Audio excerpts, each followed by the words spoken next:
ভাই, কি আর বলবো। জীবনটা আসলে বড়ই অদ্ভুত। কাকে কখন কোথায় গিয়ে দাঁড়াতে হয় কেউ জানে না। আমার জীবনের কথা আমি কি আর বলবো। জীবনে পরিশ্রম কি জিনিস সেরকম করি নাই, তবু মনে অনেক কষ্ট নিয়ে দুঃখ নিয়ে এই শহরে আসলাম ভাই।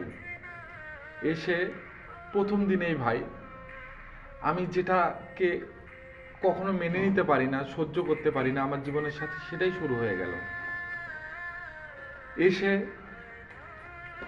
টাকা পয়সা ছিল না, খুব কষ্ট করে একটা ছোট রুমে থাকার একটা আশ্রয় নিলাম। এত পরিমাণ গরম ছিল, ঘরে ফ্যানও ছিল না, তবু আমার জীবনটা আমি ওখানে কিছুদিন পার করে একটা কাজ জোগাড় করলাম। সেই কাজও আমি করতে পারতাম না। 20 তলার উপরে কাজ, সেখানে এই 20 তলার উপরে মাথায় সিমেন্ট তুলে কাজ করতে হতো, খুব কষ্ট করছি। তা তবু আল্লাহর কাছে বলছিলাম যে আল্লাহ, আমার পরিবারটাকে যদি আমি একটু সুখ দিতে পারি। আমার কারণে আমার পরিবার অনেক কষ্ট পেয়েছে। আমার মা আমার জন্য এখনো কাঁদে, আমার ভাই, আমার বোন, সবাই আমার জন্য কাঁদে।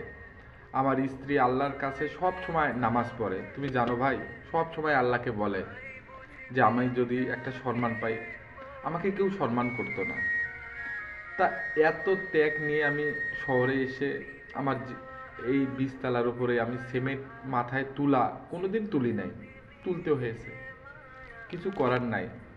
তখন রাতে গিয়ে শুইতে পারি না, সারা রাত জেগে থাকতে হয় গরমের কারণে। আমার পিঠের মধ্যে